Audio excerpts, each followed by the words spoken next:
আমি গোটেই মাহটো ব্ৰতত থাকোঁ সিদিনা কৈছিলোঁৱে ব্ৰত মানে এতিয়া কোনোবাই লিখিছে ভিডিঅ'টোত জিৰা খাব নালাগে অমুক নালাগে কোনোবাই লিখিছে বগা নিমখ খাব নালাগে সন্ধ্যা নিমখ খাব লাগে মই বহুত আছে নিয়মটো কৰিবলৈ গ'লে বহুত থাকে কিন্তু আমাৰ গুৰুৱে আমাক শিকাইছিল যে ভগৱান আচলতে ভাৱতহে থাকে গতিকে সেই ভাৱত এই মাহটো মই ভগৱানৰ নামত উৎসৰ্গা কৰোঁ যে গোটেই বছৰটো ফূৰ্তি কৰোঁ আনন্দ কৰোঁ মাছ মাংস এই মাহটো মই নাখাওঁ আৰু যিখিনি সহজ বোলে পিঁয়াজ নহৰু নোখোৱাকৈ থাকিব পাৰি সেইখিনি নাখাওঁ বাকী দেখিছোঁ আমাৰো পূজা হয় ঘৰত আদাটো চলে আনকি ভগৱানক আমাৰ অসমীয়া যে মাহ প্ৰসাদ দিওঁতেও অলপ আদা দিয়ে গতিকে আদাটো খাওঁ সোমবাৰে দিনটো একো নাখাওঁ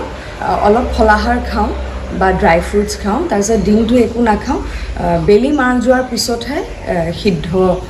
ভাত খাওঁ তেতিয়া সন্ধ্যা নিমখ লওঁ